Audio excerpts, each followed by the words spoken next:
A paz do Senhor Jesus. Vamos começar mais um cafezinho com Jesus, amém? Eu estou muito feliz porque o cafezinho com Jesus ele tem surpreendido. Tem feito muitas coisas que eu nem imaginava que ele poderia fazer. Não desmerecendo o grande poder da palavra de Deus, mas não acreditava que uma pessoa pudesse gravar algumas pequenas mensagens em um celular e mandar para algumas pessoas e isso se propagar. Agradeço muito a todos que repassam esse cafezinho para frente. Nunca cobramos nada, pedimos apenas que a pessoa tenha um coração aberto para ouvir a palavra de Deus. Sabe o que acontece de mais complicado nos dias de hoje? É que pessoas vão para a igreja e as pregações dentro da igreja são maravilhosas. São muito maravilhosas. Porém, 99% das pessoas saem e esquecem o que se foi pregado. Não lembram. Eu poderia perguntar para você agora qual foi a pregação de ontem à noite, ou de domingo, ou de sábado. Você talvez não entenderia bem o que eu estou querendo dizer, mas eu vou te explicar. Por que há esse esquecimento? Porque o nosso cérebro guarda aquilo que lhe interessa. Se não interessa, ele joga, sabe? Não interessa ele ficar guardando aquilo. Agora, muitas das vezes, o homem quando cai no pecado é porque dentro do seu cérebro ele guardou aquilo. Dentro do seu pensamento. O que eu quero que você entenda é que a palavra de Deus, ela tem que ser totalmente bem ministrada. Eu estou dizendo totalmente. Não é porque tem uma pessoa no culto, ou 10 pessoas no culto, que você vai fazer de qualquer jeito. Não, tem que ser da mesma maneira se tivesse 1000 pessoas no culto. A palavra de Deus tem que ter uma maneira de tratar com ela e passá-la à frente. Quando eu comecei esse ministério do cafezinho, eu dizia a todo mundo que eu sou um cozinheiro. O Senhor me dá a palavra e eu preparo aqui o alimento e passo a vocês. Só que esse alimento aqui, você pode tomar esse mesmo cafezinho 10, 15, 20 vezes e ele nunca muda. O porquê que nunca muda? Porque a palavra de Deus, ela é viva e eficaz. Eu só quero que você compreenda uma coisa. Nós perdemos tempo nos cultos quando não prestamos atenção em quem tem que ser cultuado. Amém? Abre a sua Bíblia em Salmos 34 e verso 14. Salmos 34, verso 14, tem uma palavra muito bonita aqui. Eu quero esmiuçá-la e falar juntamente com você. Vamos aprender um pouquinho mais? Está escrito assim, Salmos 34, verso 14. Aparta-te do mal, faze o bem, procure a paz e a segue. Está dizendo 4 coisas que você tem que fazer aqui nesse versículo. Poderia terminar agora e você já entenderia. Tá simples. Está dizendo para você se apartar do mal. Fugir do mal. Sabe aquela mulher que vai na sua casa para falar da vida dos outros? Isso é pecado. Você sabia que é pecado? Está em Provérbios capítulo 6. Você sabe que muitas das vezes as pessoas estão indo lá para falar mal da vida dos outros. Por que você dá ouvidos? Além dela poluir seu coração, polui muito mais, entrando demônios dentro da sua casa, porque estão fazendo coisas que Deus não se agrada, e estão abrindo portas para demônios. Então aparta-se do mal. Se você vê pessoas lá fora que estão praticando coisas erradas, por que você tem comunhão com eles? Aparta-se do mal. E aí você se apartando do mal, você vai seguir o segundo passo. Faze o bem. Já que você saiu do mal, faze o bem. O que é fazer o bem? Não é somente atravessar uma senhora numa rua, ou dar uma bala, um doce para uma criança. Fazer o bem é quando você sente a compaixão, a necessidade de outra pessoa. Procure a paz. É a terceira coisa. Procure a paz. Quando você estiver bem com você mesmo, você dormir, você deitar a cabeça no travesseiro e dormir em paz, você achou a paz. E aí, você a segue. Como é que se segue a paz? Constantemente vivendo aquilo, nunca deixando a tristeza entrar de novo. Então, aparta-se do mal, faze o bem, procure a paz e a segue. É o título aqui. Mas eu quero falar agora para você repensar um pouquinho mais nisso.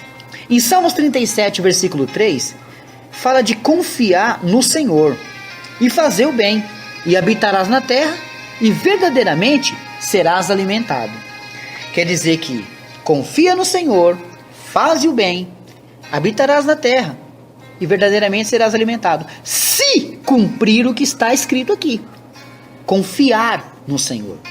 Quantas vezes você orou, colocou na mão de Deus e já tirou porque demorou? Quantas vezes você está orando, faz campanha com um irmão, com uma outra irmã, de repente não resolveu, já pula para outro canto? Não, mas peraí, você não está confiando no Senhor, não está deixando o Senhor trabalhar. É o que ele está dizendo em Salmos 37, versículo 3. Confia no Senhor. Você está muito desconfiado, minha irmã. Você está muito desconfiado, meu irmão. Está na hora de confiar, deixa na mão dele, ué. E habitarás na terra e verdadeiramente serás alimentado. É a promessa. Agora, Salmos 37, versículo 27, diz assim: aparta-te do mal e faz o bem, e terás morada para sempre. Quer dizer que essas promessas que estão escritas aqui vão se cumprir na sua vida, se você se apartar do mal, porque é o mal que vai destruir você. Como será uma pessoa que morre hoje sem salvação? Como será que ela está agora? Esse cafezinho eu não vou fazer agora, não tenho interesse de fazê-lo. Mas seria interessante você saber como é outra vida. Como é estar no céu, como é que está lá embaixo no inferno. Como seria então? Mas presta bem atenção esse versículo: aparta-se do mal e faz o bem e terás morada para sempre. Está na hora de você começar a fazer as coisas que o Senhor está mandando. Você só escuta, mas não faz. Você não está fazendo. Olha o que ele diz aqui: não fazer o bem é pecado? É uma pergunta que eu te faço. Não fazer o bem é pecado? É. Tiago capítulo 4, verso 17, explica muito bem isso. Vamos lá? Lá no finalzinho da Bíblia, próximo de Apocalipse, Tiago é um dos apóstolos que eu mais gosto, que era arretado, era um homem bravíssimo, mas consertava as coisas também dessas maneiras, né? Tiago capítulo 4, verso 17, está escrito assim: aquele, pois, que sabe fazer o bem e não faz, comete pecado. Você sabe fazer o bem e não faz? Imputou um pecado sobre você. Ah, irmão Alex, eu não sabia disso. Então dá uma olhadinha na sua Bíblia. Também está escrito lá. Tiago capítulo 4, verso 17. Agora temos que também repartir. Tudo isso aqui é uma lição que estamos aprendendo de estar firmes no Senhor. Repartir. Lucas 3,11 está escrito assim: e respondendo ele, disse-lhes: quem tiver 2 túnicas, reparta com o que não tem, e quem tiver alimentos, faça da mesma maneira. Irmãos, uma certa vez eu estava com muita fome, fui fazer minha hora de almoço em uma padaria, fui pedir um lanche. Eu pedi, lógico, um belo x-salada, pedi para o rapaz fazer aquele x-salada enorme, cheio de coisas, que eu ia devorá-lo. Ia ser pau no gato, eu não ia dar chance para aquele lanche, ele não ia viver muito tempo na minha frente não, eu ia devorá-lo mesmo. Mas de repente, enquanto ele fazia, falei para ele colocar bacon, falei para ele colocar queijo, 2 fatias de queijo, hambúrguer, falei para ele colocar tudo que tinha de direito. Imagina como é que o lanche veio. Mas antes que ele me trouxesse, aproximou de mim um mendigo, e ele encostou perto de mim. E ele encostar perto de mim, automaticamente subiu aquele cheiro de urina. E eu repudiei na hora mesmo eu já fiquei assim com aquele sentimento, né? Falando em pensamento, meu Deus, que cheiro forte. Mas aí acabou de fazer meu lanche e o rapaz da padaria estava vindo com o meu lanche num prato e um refrigerante na outra mão. E eu olhava para ele como se eu dissesse assim: agora não, agora não. Estou sendo sincero, meus irmãos. E quando ele colocou o prato assim no balcão, o mendigo olhou para o meu lanche e olhou para mim. E disse assim para mim: eu quero um pedaço. Ele não pediu não, ele disse: eu quero um pedaço. Me subiu uma ira, porque a fome que eu tava era de 10 pessoas. E de repente, quando eu vi aquele lanche ali na minha frente, eu pedi pro rapaz cortar no meio, cortou metade, dei pra ele, eu dei assim com aquele coração apertado. Ele pegou metade do lanche e ele falou: eu também quero um refrigerante. Peguei, eu falei: poxa, que cara abusado, né? Catei pra não causar muita confusão, catei um pouquinho de refrigerante e dei pra ele. Ali, ele comeu.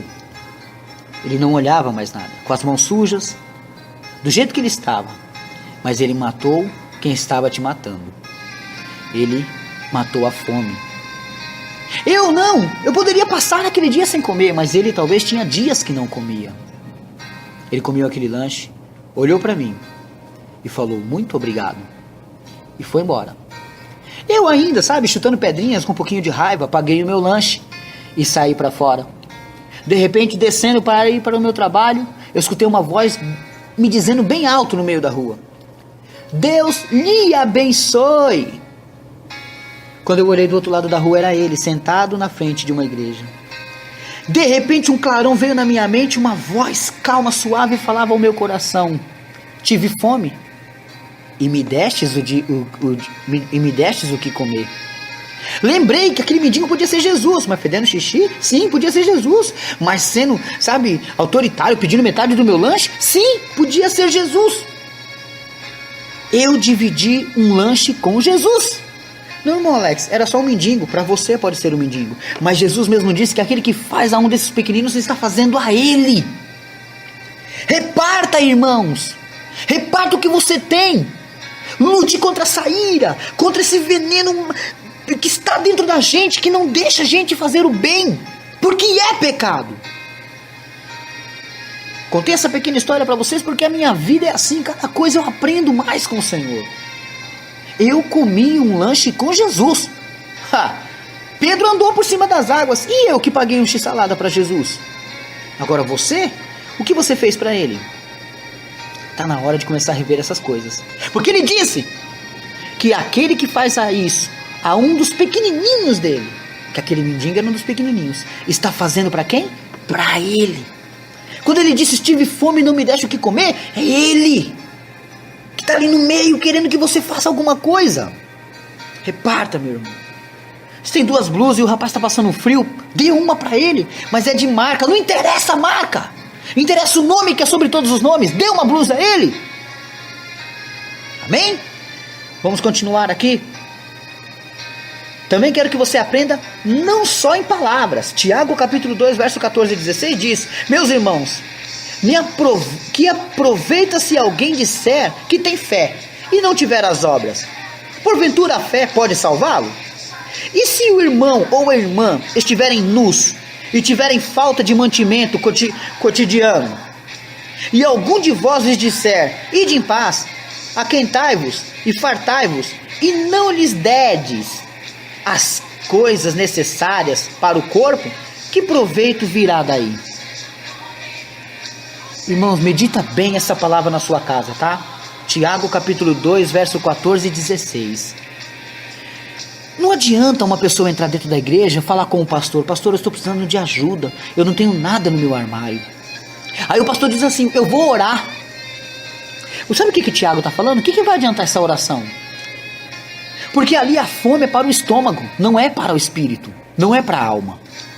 O pastor pode dizer assim: eu vou orar para Deus te preparar um emprego, mas espera só um minutinho que eu vou preparar uma cesta básica para você também. Opa, tem um trocado aqui, vamos fazer uma compra ali, vamos levar alguma coisa para sua casa. É isso que Tiago está falando, não dispensa essa pessoa só em palavras. Eu vou ler de novo, Tiago capítulo 2, verso 14 a 16. Meus irmãos, que aproveita se alguém disser que tem fé e não tiver as obras? Tá vendo? A fé tem que andar junto com as obras. Porventura a fé pode salvá-lo? E se o irmão ou a irmã estiverem nus e tiverem falta de mantimento cotidiano, e algum de vós lhes disser, ide em paz, aquentai-vos e fartai-vos, e não lhe derdes as coisas necessárias para o corpo, que proveito virá daí? É uma pergunta. Eu amo esse apóstolo Tiago. Quando ele arrebenta mesmo. Irmãos, não dá para dispensar assim. Está errado. Medite bem nessa palavra. Chegou alguém na sua igreja? Não dispensa só em palavras, não. Eu vou orar, mas também pode fazer a obra, dar um alimento, alguma coisa para ele. Jesus pode ser um desses, como está lá em Mateus 25:42 que eu disse: porque tive fome e não me deste o que comer. Jesus pode ser um desses que pode entrar na igreja e pedir uma ajuda e não ter.